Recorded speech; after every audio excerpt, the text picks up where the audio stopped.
மாற்று மத சகோதரர் கமெண்ட் பண்ணியிருந்தாரு. அல்லாஹ் சொல்கிறான்னு சொல்கிறீங்க. What a Muslim giving respect to his god. ஒரு முஸ்லீம் என்ன மதிப்பு தர்றான் அவனுடைய இறைவனுக்கு என்று அவர் கேட்டிருந்தார். இது உண்மையிலே ஒவ்வொரு முஸ்லீமும் ஒவ்வொரு இறை நம்பிக்கையாளரும் நம்மளை நாமளே சுய பரிசோதனை செய்து கொள்வதற்கான மிக முக்கியமான கமெண்ட். அதே போல் இந்த குர்ஆன் என்பது முஸ்லிம்களுக்கு மட்டும் சொந்தமான வேதம் அல்ல, முஸ்லிம்களுக்கு மட்டும் இறைவனால் இறக்கப்பட்ட வேதம் அல்ல, ஒட்டுமொத்த மனிதர்களுக்கும் இறைவனால் இறுதியாக இறக்கப்பட்ட வேதம் அல் குர்ஆன். எனவே ஒவ்வொரு மனிதனிடத்திலும் சுய பரிசோதனை என்பது ஏற்படணும்.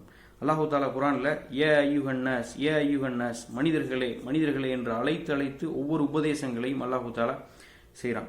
இதனை யார் பின்பற்றினாலும் சரி, யார் பின்பற்றவில்லை என்றாலும் சரி, ஒவ்வொரு மனிதனும் தன்னைத்தானே சுய பரிசோதனை செய்யணும். என்னை படைத்த இறைவனுக்கு நான் எந்த அளவுக்கு கீழ்ப்படுகிறேன், அவனுடைய வசனங்களுக்கு எந்த அளவுக்கு செவிசாய்க்கிறேன். இதில் குறிப்பாக வர வேண்டியது இறை நம்பிக்கையாளரிடத்தில் இது போன்ற சுய பரிசோதனை என்பது ஏற்படும்.